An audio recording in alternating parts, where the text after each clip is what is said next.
Hello बच्चों, कैसे हो आप सब। आशा करता हूँ कि आप अच्छे होंगे और अपने आने वाले एग्ज़ाम की तैयारी कर रहे होंगे। मैं आज आपके लिए लाया हूँ previous year paper 2015। Code number is 30/1। Section A and the question is, if the quadratic equation P X square minus two root five P X plus 15 equals 0 has two equal roots, then find the value of p। तो बच्चों, आज हम इसको solve करेंगे। ये बहुत easy question है। मैं आपको बताऊंगा कि इसको कैसे करना है। बच्चों, हमारा इक्वेशन है P X square minus two root five P X plus 15 equal 0। And in the quadratic equation chapter, you have already read that b square minus 4ac will be 0 if it has two equal roots। यानी कि जब दो equal roots होते हैं बच्चों तो क्या होता है, बी स्क्वायर माइनस 4ac 0 होता है, राइट। तो हम इसी फॉर्मूले पे आज इसको करेंगे सॉल्व। उससे पहले मैं आपको ये बताऊंगा कि b क्या होता है, a क्या होता है और c क्या होता है, what is this values. So first of all a is the coefficient of x square, यानी कि x स्क्वायर के बगल का जो नंबर होता है वो होता है a।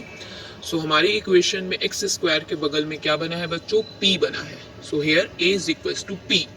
नाउ b की वैल्यू होती है x के बगल वाली वैल्यू, जो बीच वाला टर्म है x सिंगल x, उसके बगल वाला जो कोएफिशिएंट है वो होता है हमारा b। और ये माइनस में है, इसलिए बच्चों माइनस भी यहाँ पुट करेंगे और ये बहुत ज़रूरी होता है। बिना माइनस आप लिखे मत कीजिएगा अगर माइनस इक्वेशन में दिया है तो। So we have b is equals to minus two root five p। x के बगल में 2 रूट 5 और p है, तो यहाँ b की वैल्यू हो जाएगी minus two root 5 p। And the third is c। c की वैल्यू बच्चों होती है जो नंबर होता है x के बाद वाला number, which is 15 here। so c की वैल्यू क्या हो जाएगी बच्चों, c की वैल्यू हो जाएगी 15।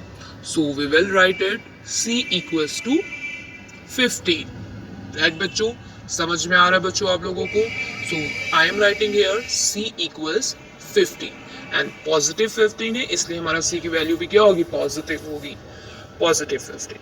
now we will put this value in this equation, b square minus 4ac equals 0। It is like the formula, you know। So b square minus 4ac में आपको इन वैल्यूज को पुट कर देना है। और ये इंपॉर्टेंट क्वेश्चन है बच्चों, इसको बहुत अच्छे से समझ लीजिए। इस तरह के क्वेश्चन आपके एग्जाम्स में एक दो आ ही जाते हैं, 1 या 2 नंबर के होते हैं, तो आपको इसको बहुत अच्छे से समझ लेना और बहुत आसान होते हैं। So I am putting this value, b square is minus two root 5 p, right.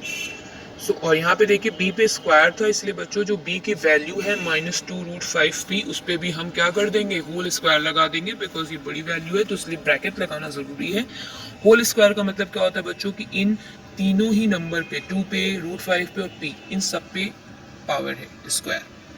And then minus 4 multiply, a की वैल्यू क्या है बच्चों, a की वैल्यू है p, तो हम a की जगह लिखेंगे p and then multiply. c की वैल्यू क्या है बच्चों, 15 है, तो हम c की जगह लिखेंगे 15 and then equal 0, right. I hope you are understanding. Now we will solve this value. First of all ये जो आपका स्क्वायर है इसको हम ब्रेक डाउन करेंगे, इट मीन्स ये सारी वैल्यूज को गिवन दे देंगे, उसको सॉल्व करेंगे। एंड इसके लिए मैं क्या करूँगा कि माइनस टू को 2 टाइम लिख दूंगा, रूट 5 को 2 टाइम लिख दूंगा और p को 2 टाइम लिख दूंगा, क्योंकि पावर का मतलब होता है 2 टाइम्स लिखना, मल्टीप्लाई करना आपस में।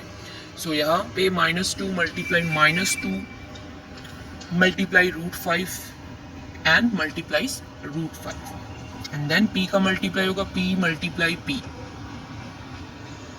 एंड देन मैं यहाँ पे अगेन, आप चाहो तो यहाँ पे आंसर लिख सकते हो like 4 multiply 15 is 16, but step wise करो तो स्लो करो।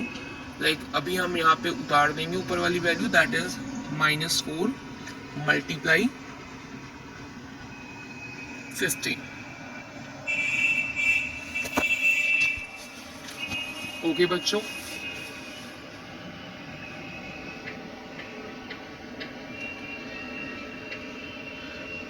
सो बच्चों आगे हम क्या करेंगे, आगे हमें इन नंबरों का कर देना है मल्टीप्लाई।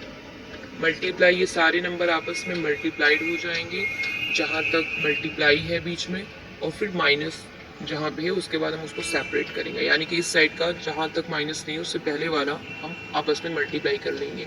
सो वी हैव -2 तो इट विल बिकम 4, माइनस से माइनस विल कैंसिल। अगर आपका इवन माइनस होते हैं, एक 4 माइनस है मल्टीप्लाई में तो वो कैंसिल हो जाते हैं, 2 माइनस है तो कैंसिल हो जाते हैं। तो इसी तरह -2 जो हम करेंगे तो माइनस कैंसिल हो जाएगा। एंड देन रूट फाइव में बच्चे बहुत कंफ्यूज होते हैं, कोई भी वैल्यू जब रूट में होती है बहुत कंफ्यूज हो जाते हैं, क्या करें।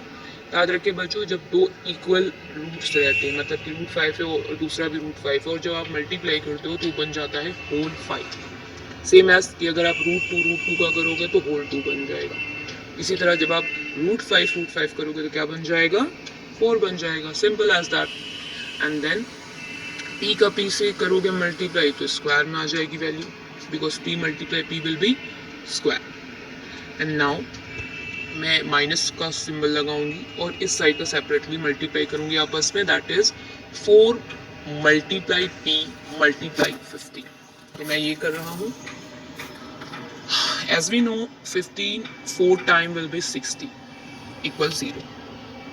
Now 4 multiply 5 will be 20 multiply p square minus 60 equals 0.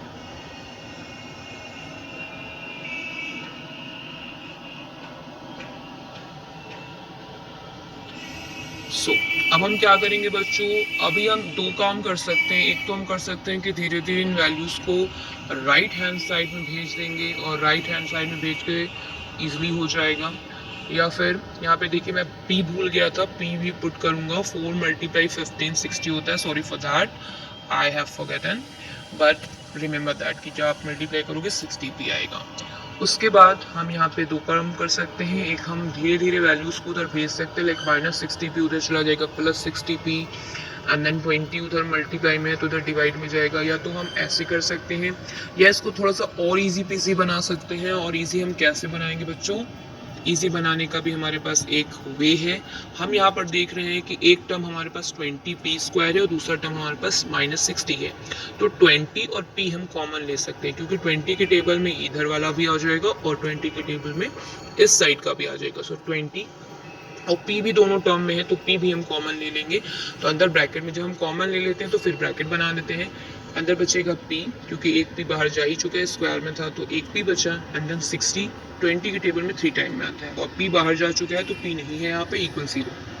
Now ये जो 20p है इस साइड मल्टीप्लाई के फॉर्म में है, और जब हम उसको राइट हैंड साइड में भेजेंगे तो वो डिवीजन के फॉर्म में हो जाएगा, क्योंकि जब हम इधर से उधर भेजते हैं, लाइक लेफ्ट टू राइट और राइट टू लेफ्ट, तो हमारा सिंबल बदल जाता है।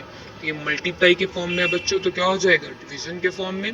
सो हमारे पास 0 ऑलरेडी है राइट हैंड साइड में, तो हम 0 के डिवाइड में भेज देंगे 20p को। ओके बच्चों।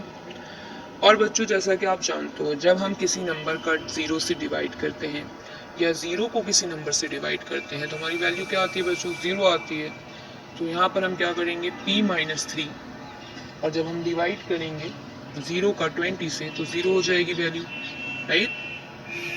सो it is coming 0, and then हम ये जो -3 की वैल्यू भी बची है उसको भी हम इस साइड भेज देंगे। सो p इक्वल, और जैसा कि मैंने आपको ऊपर भी बताया कि सिंबल चेंज होता है, -3 है तो इस साइड क्या हो जाएगा बच्चों, इस साइड हो जाएगा +3। यस राइट बच्चों, समझ तो आ रहा है आप लोग को, ऐसा मुझे लग रहा है। आशा करता हूँ कि आपने इस क्वेश्चन को अच्छे से समझा होगा, और इसी तरह की मैं नई वीडियो आपके लिए लाता रहूँगा। मेरे साथ बने रहें, सपोर्ट करें, मेरे चैनल को सब्सक्राइब करें और लाइक करें। थैंक यू बच्चों।